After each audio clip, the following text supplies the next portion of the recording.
Disconnected. 1 year off the grid.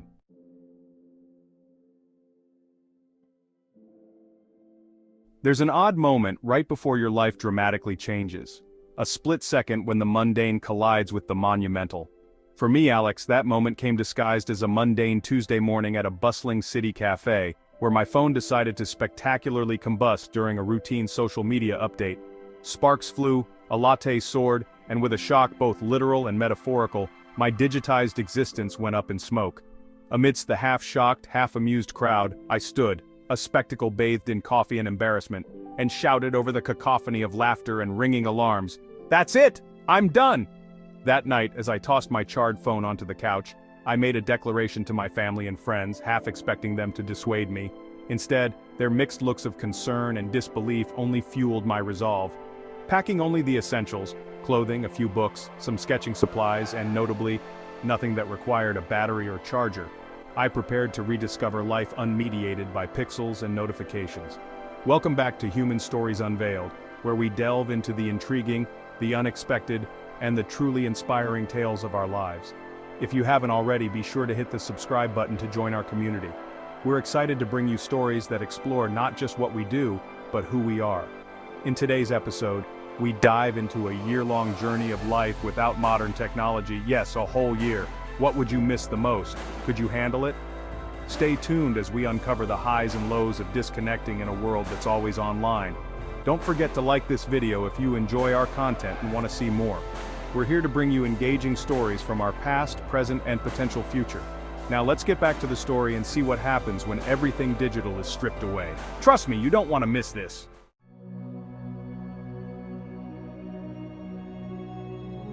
Journey to solitude. The drive to my grandfather's old cabin in the northern woods was a transition from one world to another. As the city's skyscrapers gave way to sprawling fields and thickening forests, the bars on my phone dwindled, until, like my social media followers, they too disappeared. The cabin, a rustic structure forgotten by time and technology, stood as a testament to simplicity. It was equipped with the bare necessities: a wood stove for cooking, a fireplace for heat, and oil lamps that cast dancing shadows on the walls at night.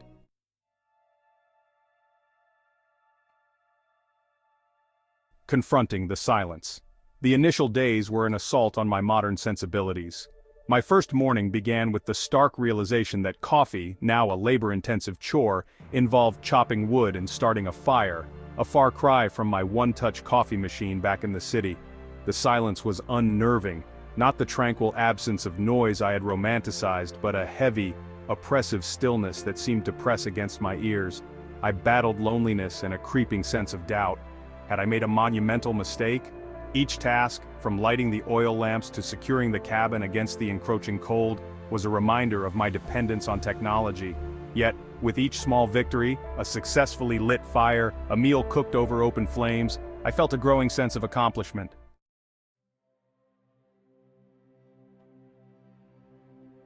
A return to Earth. Gradually, the cabin and the surrounding woods became less alien. I established routines, marking the rhythm of my days with chores that connected me to the land. Fishing at dawn became a meditative practice, the lake a mirror reflecting the sky's mood. I learned the names of trees and plants, the patterns of the local wildlife, and the phases of the moon by heart, no longer just subjects for a quick Google search, but parts of my daily survival and companionship. I filled journals with sketches and observations, my pens moving across paper to capture the curve of a leaf, the rough texture of bark. In these pages I charted not just the flora and fauna around me, but my transformation from a tech-dependent urbanite to someone who could thrive in the whispering solitude of the wilderness.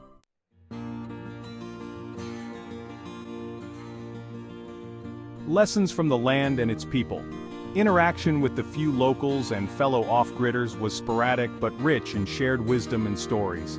They taught me how to read the weather, to understand the land, and to respect the delicate balance of nature. We exchanged tales by the firelight, their lives a tapestry of experiences that technology could never capture. From them, I learned not only how to live, but how to appreciate the living.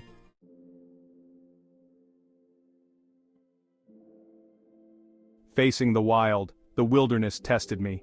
A close encounter with a bear left me shaken but unscathed, teaching me respect and caution. A winter storm that trapped me for days taught resilience. Through these trials I discovered a strength and a peace I had not known I possessed. The isolation became not just bearable but enriching, a state of being that filled rather than emptied me.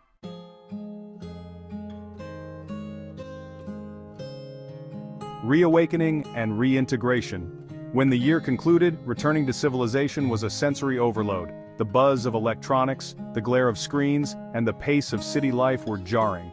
Yet, I found myself integrating the calmness and mindfulness I had nurtured in the woods into my daily urban routine.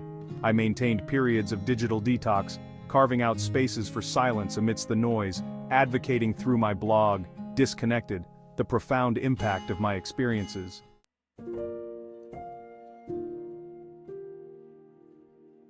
Echoes of the Forest. My blog evolved into a series of workshops, Disconnected 1 year off the grid. Here's what I learned, where I shared the insights and practical knowledge gained from living in harmony with nature.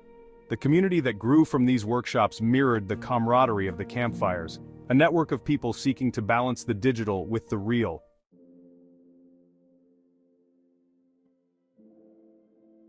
The journey's reflection. In the quiet moments, I often reflected on the irony of using technology to advocate for its occasional abandonment. Yet, it is this balance, between connection and disconnection, between the grid and the ground, that my year off-grid taught me. Living without technology wasn't just about renouncing the modern world, but about rediscovering the rhythms of a life deeply connected to the world in its most elemental form. The lesson wasn't that technology is inherently bad, but that its use should enhance, not dictate, the quality of our lives. To those tethered to their devices, my story is an invitation to disconnect, if only for a while, and discover the rich tapestry of life that awaits outside the screen.